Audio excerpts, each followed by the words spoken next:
ये है उसी टाइप में का दूसरे टाइप का सवाल, जब वो सिंपल सा दिया होता है।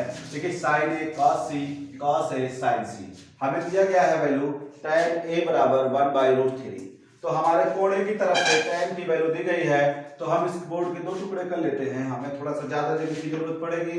तो देखिए पहला क्या है, लिखा हुआ है tan ए बराबर 1/√3। हमें पहले से पता है लाल बटे का ये आखिरी वाला होता है tan का, लंब बटे आधार। यहां से हमें पता चला लंब क्या है 1 और आधार है √3, आधार है √3। तो चलिए अब हमें क्या नहीं पता दिख रहा भैया, कर्ण हमारा नहीं दिख रहा है। कर्ण होता है लंब का स्क्वायर प्लस आधार का स्क्वायर। तो हमारे पास लंब है 1 का स्क्वायर और आधार है हमारा √3 का स्क्वायर। जब इसको जोड़ेंगे तो भैया ये 1 + 3 यानी कि 4 हो जाएगा = 2। हमें कर्ण मिल गया 2, कर्ण मिल गया 2। अब हम एक समकोण त्रिभुज बनाएंगे। देखिए एक समकोण त्रिभुज बनाएंगे, ये रहा।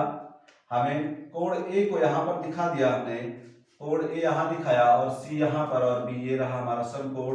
समकोण के सामने वाले को कर्ण कहेंगे, कोण के सामने वाले को लंब कहेंगे। अन्य तीसरी हो जाएगा हमारा आधार। हमारा कर्ण आया है, हमारा कर्ण मिला है 2, लंब मिला है हमें 1, आधार मिला है √3।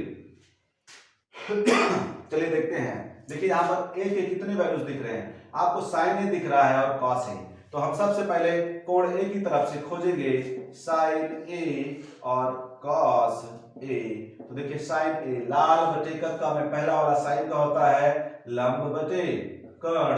तो लंब हमारा मिला है 1 और कर्ण मिला है 2 यानी कि 1/2 और कॉस वाला है कॉस ए = हमारा होता है आधार बटे कर्ण। आधार हमें मिला है √3 और कर्ण मिला है 2। ठीक है, ये हो गया हमारा कोण ए की तरफ से वैल्यूज हो गई साइन ए और कॉस ए का। अब यहाँ पर आप देखेंगे कॉस सी और साइन सी दिख रहा है हमें। अब देखेंगे हम इसी में फिर से बदलाव करते हैं। देखिए क्या करने वाले हैं, हम इसके दूसरे सिरे की तरफ चलते हैं। देखिए यहाँ पर हम एक दूसरा त्रिभुज बना लेते हैं। देखिए ये रहा त्रिभुज आपका, इस वाले में भी ये कोण ये बी है और सी को हम नीचे लिख लिए, ए को इधर लिख दिया। देखिए यहाँ पर क्या है, ए बी की वैल्यू √3 दी गई है। ठीक है, बी सी की वैल्यू दिया गया है 1 और ये है 2। अब देखिए हम इस कोण की बात कर रहे हैं, कोण के सामने वाले को हम लंब कह देंगे, ये आधार हो जाएगा। कर्ण अभी भी स्थिर है, कर्ण नहीं बदलता है। तो ठीक है, हम निकालने वाले हैं साइन सी। साइन सी अभी भी वही बात होगी, लंब बटे कर्ण, उसका अनुपात नहीं बदलेगा। हाँ, बस उनके मान बदल जाएंगे हमारे त्रिभुज के संरचना के आधार पर। तो ठीक है, देखिए क्या होने वाला है, हमें लंब मिला है अब √3 भैया और हमारा कर्ण अभी भी क्या है 2 है। यहां पर लिखेंगे कॉस सी, ये हो जाएगा आपका आधार बटे कर्ण। अब आधार 1 हो गया है और कर्ण अभी भी 2 ही है। देखिए हमें मिल गया साइन सी का मान और कॉस सी का मान, साइन ए का मान और कॉस ए का मान। अब हम करेंगे ये हमारे इस इक्वेशन पर इन वैल्यूज को इनको रखने वाले हैं, sign A cos C sign A cos C plus cos A sign सी। तो देखिए साइन ए की वैल्यू हमें मिली है 1/2, कॉस सी की वैल्यू यहां से देखेंगे 1/2 प्लस कॉस ए की वैल्यू है √3/2 और साइन सी की वैल्यू क्या होने वाला है, साइन सी की वैल्यू है √3/2। हम इनको मल्टीप्लाई करते हैं, ये हो जाएगा 1/4, ये हो जाएगा 3/4 और 1/4 3/4। हम ऐड कर देंगे इनको तो ये मिलेगा भैया 4/4। नीचे वाला सेम है तो ऊपर वाला हम जोड़ लेते हैं, 4 × 1 = 4, इसकी वैल्यू आ गई 1, इसकी वैल्यू आ गई 1 यानी कि sign A cos C plus cos A sign सी की वैल्यू हमें मिल गई 1। हाँ, अब हम बात करेंगे एक नए टॉपिक की बात करेंगे, यानी कि जब आपने कभी देखा होगा लिखा होगा साइन 45 साइन 90 साइन 60 वगैरह वगैरह लिखे रहते हैं। तो जब यानी कि विशेष कोण के लिए समीकरण लिखे हों या विशेष कोण के लिए त्रिकोणमिति के सॉल्यूशन लिखने वाले हैं हम, और सबसे पहले हम सीखेंगे कि कोणों को, कोण के वैल्यूज को याद कैसे रखा जाए। सबसे बड़ी समस्या तो ये है कि कोण के मान की सारणी याद कैसे हो। तो चलिए हम आपको बताते हैं सारणी कैसे याद करना है। सबसे पहले हम सारणी की बात करते हैं। सारणी है साइन के लिए होता है। देखिए कोणों का क्या मान होता है, साइन के लिए बनाया जाता है, पहले बनाते हैं 0, 45, 60, सॉरी माफ कीजिएगा एक भूल गए हम, 0, 30, 45, 60 और 90। ये 5 तरह के वैल्यूज जो है वो फिक्स है और आसानी से हमें याद रखने होते हैं इनको। तो देखिए क्या होता है, 0 का मान, साइन 0 का मान 0 होता है, 30 का मान हाफ होता है, 45 का मान 1/√2 होता है, 60 का मान √3/2 और 90 का मान 1। यानी कि ये इंक्रीजिंग ऑर्डर में है, 0 से बड़ा होता चला गया है और 90 पर ये बिल्कुल बड़ा हो गया है। ठीक है, तो यहाँ पर हमें सिर्फ इसी एक लाइन को याद रखना है। याद रखने के लिए हम सीधे याद रख सकते हैं कि 0, 30, 45, 60, 90 इतने तरह के हमारे पास वैल्यूज हैं, यानी कि कोणों के मान हैं और उनके मान जो निकाले गए हैं सर्वसमीका के अनुपात, सॉरी त्रिकोणमिति के अनुपातों के वैल्यूज मान निकाले गए हैं। 0 का मान 0, 30 का मान हाफ, 45 पर 1/√2 और 60 के लिए √3/2, 90 के लिए 1। बस इसी एक लाइन को याद रखेंगे और देखते हैं। देखिए इससे कैसे संबंध निकलता है। जब आपको कॉस की बात करेगा तो पीछे से लिखना शुरू करेंगे, 1√3/2, 1/√2, 1/2 और 0। हमने इधर से लिखना शुरू किया और 0 पे खत्म हो गया, यानी कि उसको पूरी की पूरी सारणी हमने उलट दी, पूरी की पूरी सारणी उलट दी, हमें मिल गया कॉस। अब बात करते हैं टैन का। देखिए टैन क्या होता है, टैन जो होता है वो साइन बटे कॉस होता है। हमारे पास एक सूत्र होता है, tan theta is equal to sine theta divided by cos theta. तो हम वही करने वाले हैं, इन दोनों को डिवाइड करेंगे, 1 से 0 को डिवाइड, सॉरी 0 को 1 से डिवाइड करेंगे तो 0, 1/2 से 3/2 करेंगे तो 2 से 2 कट गया, 1/√3 आ गया, ये पूरा का पूरा कट गया, 1 हो गया, ये √2 से 2 कट गया, ऊपर बच गया √3 और 1 से 0 को हम डिफाइंड नहीं कर सकते हैं, इसलिए ये हो गया इनफाइनाइट।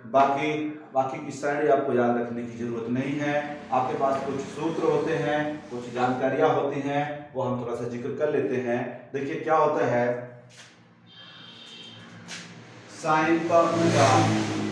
देखिए पहले हम इस बारे में बात कर लेते हैं, साइन और कॉस में क्या, साइन सर कॉस टैन का क्या है। साइन थीटा का मतलब होता है 1/cosec थीटा और cosec थीटा का मतलब होता है 1/sin थीटा।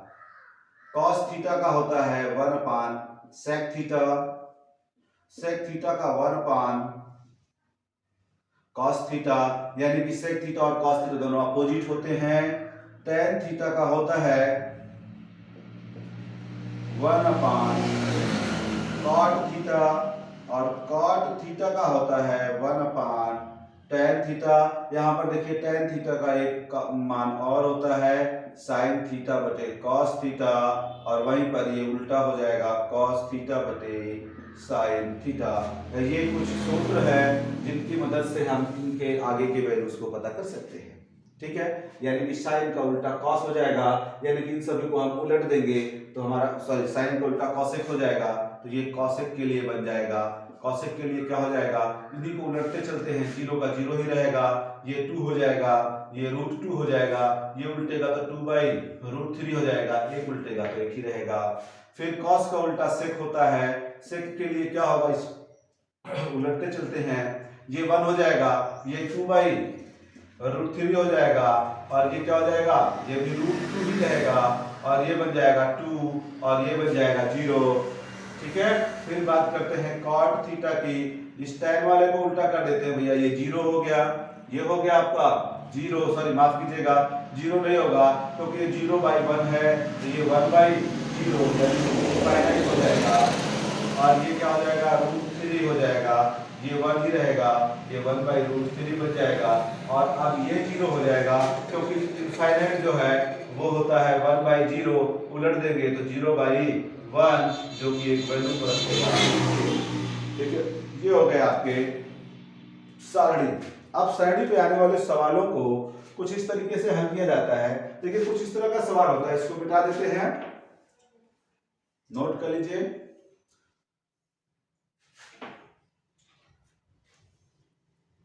सॉरी मुझे लगता है हमने जल्दी मिटा दिया, एक बार फिर लिख देते हैं, आप लोग नोट कर लीजिए इसको। साइन थीटा जो होता है 1/, कॉसेक थीटा के अपोजिट होता है।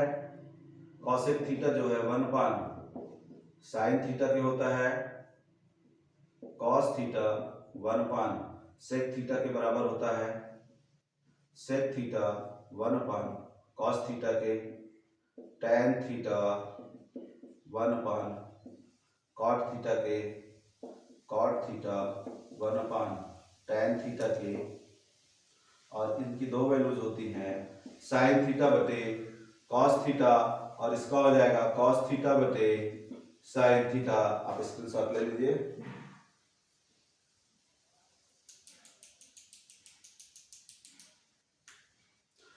ठीक है,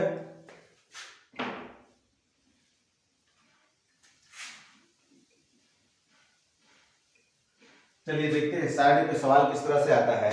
सवाल है हमारे पास, देखिए cos 45 बटे sec 30 plus cosec 30, sec 30 plus cosec 30 का मान क्या होगा। तो हम क्या करते हैं भैया, देखिए हमारे पास लिखा हुआ है cos 45 divided by sec 30 plus cosec 30। चलिए देखते हैं, साइड को फिर से याद करते हैं। देखिए क्या होता है, cos 45 का मान होता है, cos 45 का मान होता है 1/√2, 1/√2। cos 45 और sin 45 दोनों का मान बराबर ही होता है। ये एक तरह का सवाल भी पूछा जाता है कभी कभी, कोण के किस मान के लिए sin थीटा और cos थीटा दोनों के मान समान होते हैं। तो भैया केवल और केवल 45 के लिए दोनों के मान समान होते हैं। तो देखिए cos 45 का मान 1/√2 है। हमारे पास यहाँ पर सेक है, तो सेक जो होता है सेक थीटा, सॉरी सेक जो होता है वो cosec का उल्टा होता है, लेकिन यहाँ पर कोण बदल गया है, 30 की बात कर रहा है।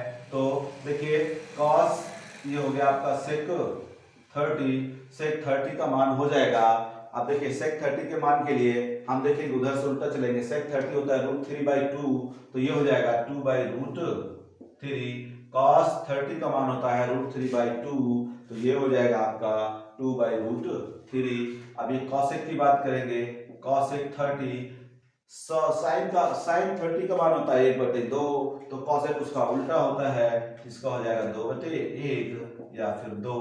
अब इन वैल्यूज को उठा के इस पे रख देंगे। देखिए cos 45 का मान मिलता है हमें 1/√2, और ये है sec 30 का मान 2/√3 प्लस cosec 30 का मान होता है 2/1, तो हम इनको ऐड कर लेते हैं। देखिए क्या मिलता है हमें, 1/√2 डिवाइडेड बाई ऊपर वाला 2 कॉमन कर लेंगे हम, ये हो जाएगा 1 प्लस √3/√3। तो देखिए अंदर अंदर का और बाहर बाहर का कर लेते हैं, √3 ऊपर हो जाएगा और ये हो जाएगा √2 मल्टीप्लाई 2, 1 प्लस √3 √3 2√2 1 प्लस √3। अब देखिए जैसा कि हमें पता है कि कभी भी हर में रूट वाला पोर्शन नहीं छोड़ना चाहिए, तो हम क्या करेंगे 1 प्लस √3 से ऊपर नीचे इसमें गुणा कर देंगे, ये हो जाएगा 1 प्लस √3, 1 माइनस √3 से ऊपर नीचे गुणा कर देते हैं ताकि ये हमारा √3 यहाँ से खत्म हो जाए। ठीक है, तो चलिए देखते हैं क्या मिलेगा हमारा। ये हो गया √3, 1 माइनस √3 डिवाइडेड बाई 2√2, ये हो जाएगा आपका 1 प्लस, सॉरी माफ कीजिएगा, ये हो जाएगा a plus B, a minus B, 1 का स्क्वायर माइनस √3 का स्क्वायर, यानी कि √3 1 माइनस √3 डिवाइडेड बाई 2√2 1 माइनस 3, 2 में से 3 में से 2 गए 2, ये हो जाएगा √3 by -4, 1 minus √3 divided by √2।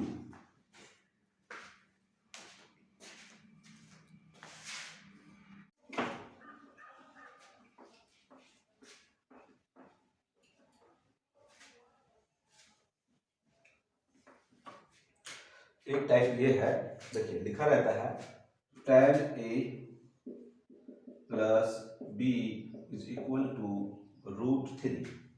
tan a plus B equal √3। अब आपसे पूछेगा और एक बात और दे दी जाए, tan a minus B is equal to 1/√3।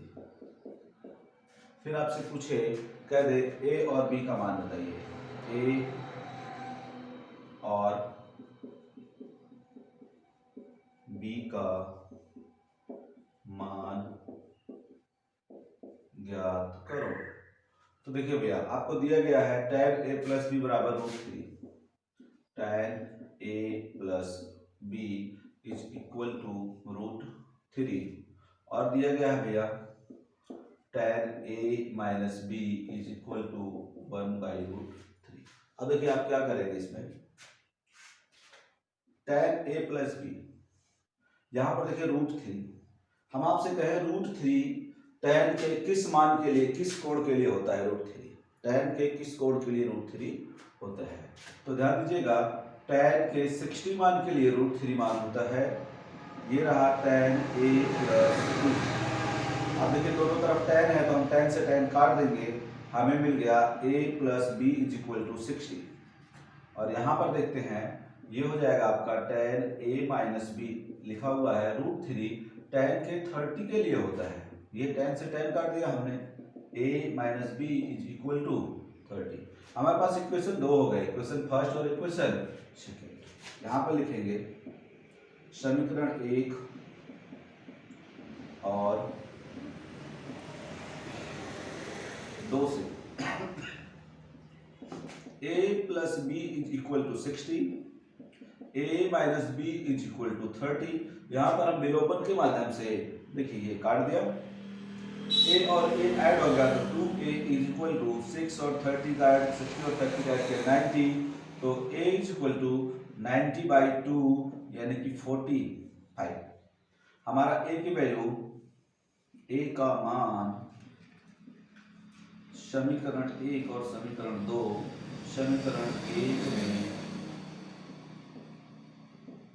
रखने पर a plus B is equal to 60, तो भैया b is equal to 60 minus a यानी कि 60 माइनस 45 इज इक्वल टू 10 में से 5 जाएगा तो 5 हो जाएगा आपका, ये 5 में से 4 गया 1, यानी कि b is equal to 15 degree और a is equal to 45 degree. देखिए ये सवाल, त्रिभुज PQR में Q समकोण है, PQ बराबर 3 सेंटीमीटर, PR बराबर 6 सेंटीमीटर, तो कोण QPR तथा कोण PRQ ज्ञात करना है। तो देखिए क्या करेंगे हम, सबसे पहले तो हम एक त्रिभुज बना लेते हैं, क्योंकि उसने त्रिभुज की बात की है, समकोण त्रिभुज। कोण Q पर समकोण दिखा दिया हमने, ये P हो गया और ये R। अब इसकी वैल्यू रख देते हैं, देखिए PQ बराबर 3 सेंटीमीटर दिया गया है, तो PQ कहाँ है, PQ ये लिख दिया हमने 3 सेंटीमीटर, PR बराबर 6 सेंटीमीटर दिया गया है भैया, तो PR ये रहा आपका 6 सेंटीमीटर। तो देखिए इसमें गायब क्या है, अगर ये समकोण त्रिभुज है और उसके पास ये देखिए कर्ण दिख रहा है और इसको अगर हम लंब मान लें कोण R की तरफ से, तो ये हमें गायब क्या है, आधार गायब दिख रहा है। तो आधार का होता क्या है, कर्ण का स्क्वायर माइनस लंब का स्क्वायर होता है भैया, कर्ण का स्क्वायर माइनस लंब का स्क्वायर होता है। हम चाहें तो इसको निकालें या फिर हम देखते हैं कि इस पर वैल्यू क्या बनेगी, कोई वैल्यू बनेगी इस पे। तो देखिए ये क्या है, ये लंब है और ये कर्ण है, लंब और देखिए लाल बटे का, देखिए लंब और कर्ण से एक त्रिकोणमितीय अनुपात बनता है आपका sine theta is equal to लंब बटे कर्ण, लंब बटे कर्ण। तो देखिए क्या है, इस वाले कोण की तरफ से हमने इसको लंब लिया है, तो भैया यहाँ पर थीटा की जगह पे हम क्या लिख देंगे, r, थीटा की जगह पे क्या लिख लेंगे, r। तो sine r is equal to L अपान K, तो देखिए यह है आपका 3 और K है आपका 6, तो भैया 3 1 जा 3 और 3 2 जा 6, यानी कि sine r is equal to half, जो कि किसके मान के बराबर होता है, साइन 30 के बराबर होता है, यानी कि sine r is equal to sine 30, sine से साइन कट गया, r इज इक्वल टू 30। यहाँ पर r जो है वो पी आर क्यू है, P R Q is equal to 30 हो गया। ठीक है भैया। अब देखिए इसी बात को हम दूसरे कोण की तरफ से देखते हैं। देखिए हम दूसरे कोण की तरफ से देखते हैं। देखिए यहाँ पर r है, यहाँ पर r नहीं लिख के हम p लिख देते हैं, ये r है और ये रहा q आपका। देखिए क्यू आर हमें नहीं पता है भैया, पी आर पता है। पी आर है हमारा 6 सेंटीमीटर और पी क्यू है 3 सेंटीमीटर। अब हम कोण P की बात करेंगे तो कोण की P की तरफ से लंब ये होगा, आधार ये होगा और कर्ण ये होगा। हमें पता क्या है, आधार पता है और कर्ण पता है। देखिए आधार और कर्ण का क्या होता है त्रिकोणमिति अनुपात, कॉस। क्या होता है, कॉस। तो कॉस हम P लिख देंगे, cos P is equal to आधार बटे कर्ण। आधार आपका 3 है और कर्ण है आपका 6, 3 1 जा 3, 3 2 जा 6, यानी कि cos P is equal to half, जो कि कॉस 60 के बराबर होता है। तो cos P is equal to cos 60, cos से कॉस काट दिया हमने, P इज इक्वल टू 60। देखिए यहाँ पर P जो है वो है आपका R P Q is equal to 60। हमें यही दो मान पता करने थे।